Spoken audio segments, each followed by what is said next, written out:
आप सभी को नमस्कार। आज मैं आप सभी के समक्ष गरुड़ पुराण की एक कहानी लेकर आई हूँ कि मांस खाना पाप है या पुण्य है। पौराणिक कथा के अनुसार एक बार जब भगवान श्री कृष्ण एक पेड़ के नीचे बैठे बांसुरी बजा रहे थे तो उनकी तरफ एक हिरन दौड़ता हुआ चला आया और उनके पीछे जाकर छुप गया। वो हिरन बहुत ही घबराया हुआ था। भगवान श्री कृष्ण ने उस हिरन के सिर पर हाथ फेरते हुए कहा, क्या हुआ, तुम क्यों छुप रहे हो? इतने में उस हिरन का पीछा करते हुए एक शिकारी भी वहां आ पहुंचा और बोला, यह मेरा शिकार है, इसे मुझे दे दो, इस पर मेरा अधिकार है। तब भगवान श्री कृष्ण बोले, हर जीवित जीव पर उसका खुद का अधिकार होता है, न कि किसी और का। तब वह शिकारी क्रोध में बोला, यह मेरा शिकार है, इसे मैं पका कर खाऊंगा। तब भगवान श्री कृष्ण बोले, किसी भी जीव को मार कर खाना पाप की श्रेणी में आता है। क्या तुम पाप के भागी बनना चाहते हो? मांसाहार पुण्य है या पाप है? क्या तुम धर्म को नहीं जानते हो? तब वह शिकारी बोला, मैं तुम्हारे जितना ज्ञानी तो नहीं कि यह जानूं कि मांसाहार पुण्य है या पाप है, पर मैं यह जानता हूं कि जीव को मारकर खाना, इसमें कोई हर्ज नहीं है। मांसाहार से तो मैं इस जीव को जीव बंधन से मुक्त कर रहा हूं, फिर क्यों मांसाहार से मना किया जाता है? वैसे भी मैं इसको मारकर नीच योनि से मुक्ति दिलाकर पुण्य ही कमा रहा हूं, फिर इस पर पाबंदी क्यों? इसे तो प्रोत्साहित करना चाहिए। जहां तक मैंने सुना है, जीव हत्या तो शास्त्रों में भी बताया गया है। राजा लोग शिकार किया करते थे। आप ही बताइए, मांसाहार पुण्य है या पाप है? भगवान श्री कृष्ण समझ गए कि इसकी बुद्धि मांस खाने के कारण तामसिक हो गई है और इसे सोचने और समझने की बुद्धि भी खो दी है। फिर भगवान श्री कृष्ण बोले, तुम्हारे इस विषय पर पहले मैं तुम्हें कोई राय नहीं दूंगा। मेरी एक छोटी सी कथा सुनने के बाद तुम्हें उत्तर देना है कि मांसाहार पाप है या पुण्य है, और तुम्हें मांस खाना है या नहीं खाना है। वह शिकारी सोचने लगा कि इसमें मेरा तो कोई घाटा नहीं है, इस कथा को मैं सुन ही लेता हूँ, मेरा मनोरंजन भी हो जाएगा और बाद में मुझे इस हिरन का मांस भी मिल जाएगा। तो भगवान श्री कृष्ण ने शिकारी से कहा कि सुनो, एक बार मगध में खाद्य संकट खड़ा हो गया तो अन्न का उत्पादन भी कम हो रहा था। राजा को चिंता हुई कि यदि इस समस्या का शीघ्र निदान नहीं किया गया तो संरक्षित अनाज कोष भी खत्म हो जाएगा और संकट भीषण हो जाएगा। तो राजा ने अपनी राजसभा में मंत्रियों से पूछा, देश की खाद्य समस्या को सुलझाने के लिए सबसे सस्ती वस्तु क्या है? मंत्रीगण सोच में पड़ गए। चावल, गेहूं, आलू इत्यादि पदार्थों को उगाने के लिए बहुत मेहनत करनी पड़ती है। वह तभी प्राप्त होते हैं जब प्रकृति का प्रकोप न हो। ऐसे में तो कुछ सस्ता हो ही नहीं सकता है। तभी शिकार का शौक रखने वाले एक मंत्री ने सोचा कि यही उत्तम अवसर है, क्यों न अंधाधुंध शिकार के लिए राजा की अनुमति ले ली जाए। उसने सभा में कहा कि सबसे सस्ता खाद्य पदार्थ है मांस। इसके लिए धन का खर्च भी नहीं है और पौष्टिक खाना भी मिलता है। सभा में सभी मंत्रीगणों ने इस बात का समर्थन कर दिया, लेकिन मगध के मंत्री अभी भी चुप थे। राजा ने पूछा, मंत्री आप चुप क्यों हो? आपने कोई अनुमोदन नहीं किया, आपका क्या मत है? मंत्री ने कहा, मैं यह नहीं मानता कि यह कथन सही है कि मांस सबसे सस्ता पदार्थ है। फिर भी इस विषय पर मैं अपने विचार आपके सामने कल रखूंगा। मंत्री उसी रात मांसाहार का प्रस्ताव रखने वाले सामंत के घर पहुंचे। सामंत ने इतनी देर रात मंत्री को अपने घर आते देखा तो वह घबरा गया। किसी अनिष्ट की आशंका से वह कांप गया। मंत्री ने कहा, संध्या को महाराज बीमार हो गए, उनकी हालत बहुत ही खराब है।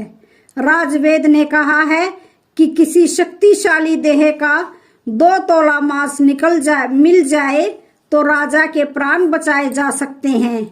आप महाराज के सबसे विश्वास पात्र हैं, इसलिए आपसे योग्य और कौन होगा। इसके लिए आप जो भी मूल्य लेना चाहें ले सकते हैं। आप कहे तो इस काम के लिए मैं आपको 1 लाख स्वर्ण मुद्राएं भी दे सकता हूँ। एक बड़ी जागीर भी आप मांग सकते हैं। बस आप अपनी इच्छा कहें, मैं तलवार से आपके हृदय को चीर कर बस 2 तोला मांस निकाल लूंगा। यह सुनकर सामंत के चेहरे का रंग फीका पड़ गया। वह सोचने लगा, जब जीवन ही नहीं रहेगा तो लाख स्वर्ण मुद्राओं का मैं क्या करूंगा, और बड़ी जागीर भी किस काम आएगी। वह झटपट अंदर भाग कर गया और अपनी तिजोरी से 1 लाख स्वर्ण मुद्राओं की पोटली लेकर आया। मुद्राएं देकर उसने मंत्री के पैर पकड़ लिए और गिड़गिड़ाते हुए बोला, मंत्री जी, मैं आपकी 1 लाख मुद्राओं में अपनी 1 लाख मुद्राएं और मिलाता हूँ। इन मुद्राओं से आप किसी और सामंत के हृदय का मांस खरीद लें, किंतु मुझे जाने दे, यह बात किसी और को पता न चले। मैं आपसे हाथ जोड़कर निवेदन करता हूँ। मंत्री जी यह सब समझ चुके थे। मंत्री सामंत को थोड़ी और मानसिक पीड़ा देना चाहते थे। मंत्री ने आगे कहा, सामंत, आप शरीर से बलवान हैं, आपकी कद काठी महाराज से मिलती जुलती है, इसलिए राजवेद ने खास तौर पर आपका ही नाम लिया है। आपके दान से हमारे अच्छे राजा की जिंदगी बच सकती है। आप कहें तो मैं आपको मंत्री का पद देने को तैयार हूँ और खुद आपका कर्मचारी बनकर रहूंगा, पर प्रजा से हमारे राजा न छीने। सामंत तो फंसता हुआ दिख रहा था। उसने शरीर पर अंग वस्त्र रखकर अपने जूते भी पहन लिए। जैसे ही वह वहां से भागने वाला था, वह तुरंत मंत्री के पैरों में लेट गया। उसने याचना की कि मंत्री जी, मैं इसके योग्य नहीं हूँ। जब प्राण ही नहीं रहेंगे तो मंत्री पद का या राजा का सिंहासन भी मिल जाए तो मैं उसका क्या करूँगा। आप चाहें तो मेरा सब कुछ ले लें, पर मेरे प्राण न लें। मैं अपना ये भवन और सारा धन आपको सौंपता हूँ। रातों रात राज्य से निकल जाऊंगा। इतना कहकर वह अपने घोड़े की ओर भागा और जैसे ही अपने घोड़े पर बैठने लगा और आवाज आई कि तुम तो जा रहे हो और तुम्हारे अपने परिवार को पीछे छोड़े जा रहे हो, सामंत बोला, मेरे अपने प्राण से प्रिय कुछ भी नहीं है। जब जीवन ही नहीं रहेगा तो कुटुंब का क्या करूंगा। जीवन रहा तो ऐसे ही सुखी रह लूंगा। इतना कहकर घोड़े पर छलांग लगाकर बैठ भी गया। वह अभी चलने को ही था कि मंत्री ने घोड़े की लगाम पकड़ ली। वह सामंत से बोला, भागने की जरूरत नहीं है, आप आराम से घर पर ही रहो, मैं किसी दूसरे सामंत के घर जाता हूँ। यह कहकर मंत्री वहां से चले गए। मंत्री के वहां से जाने पर सामंत के अंदर कुछ जान तो आई, परंतु बेचैनी बनी रही। उसकी नींद खराब हो चुकी थी। मुद्राएं लेकर मंत्री बारी बारी से सभी सामंतों के घर पहुंचे और सभी से राजा के लिए हृदय का 2 तोला मांस मांगा, परंतु कोई भी देने के लिए राजी नहीं हुआ। सबने अपने बचाव के लिए मंत्री को किसी ने 1 लाख तो किसी ने 2 लाख मुद्राएं तक दे दी। इस प्रकार मंत्री ने एक ही रात में लाखों स्वर्ण मुद्राएं जमा कर ली।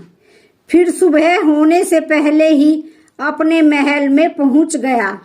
अगले ही दिन राजसभा में सभी सामंत समय से पहले ही पहुंच गए। सभी यह जानना चाहते थे कि राजा स्वस्थ है कि नहीं, लेकिन कोई भी किसी से भेद नहीं खोला था। सबको राजवेद की तलाश थी, उनसे ही उन्हें कुछ सूचना मिल सकती थी। मंत्री ने सैनिकों को आज्ञा दे रखी थी कि जब तक महाराज राजसभा में ना आए तब तक किसी भी सामंत को भी महल से बाहर जाने की आज्ञा नहीं है।